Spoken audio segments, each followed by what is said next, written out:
Hello guys, mukore subscribe ku channel yatwe. Ubu ngubu ngiye kwereka ukuntu wasiba TikTok ya burundu ikavamo. Uraza kuri tuno dutatu, uzikanda na setting the privacy, uzikanda hano handitse account. Okay,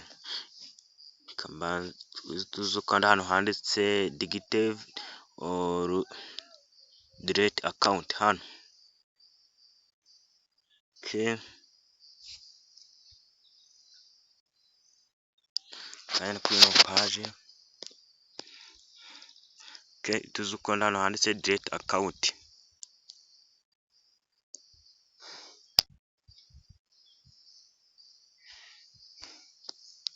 Tegereze.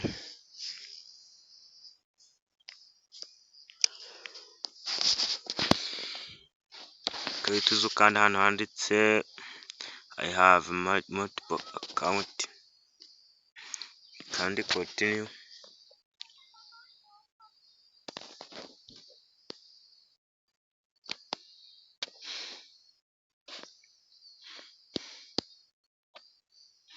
Uzikanda hano by continue, hangaha tukanda continue.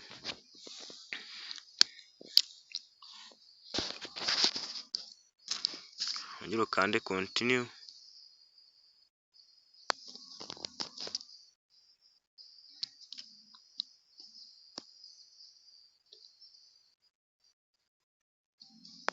Okay, tutegereze baduhe code. Katujye muri Gmail turebemo. Tuyirebemo.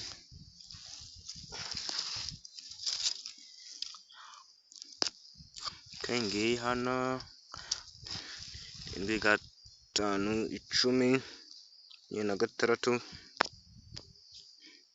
Iyi ni code yo kusiba ino TikTok yacu. Katubasubire.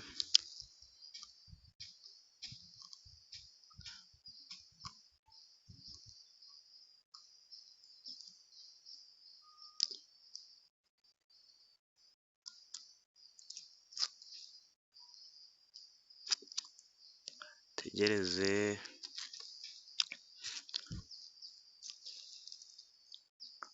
Tegereze. Okay, kadushyiremo ya code tujye tuyisiba. Shyiremo 75 16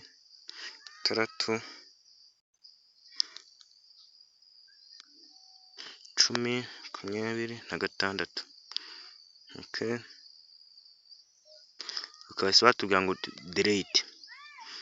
Katukande delete. Okay, urabona byabaye ubu twayisibye. Yukoze log out uvuga ngo twayisibye wapi bikirimo. Ahubwo hano niho wisibiye neza. Kambere ko mureko ko hari ubwikirimo.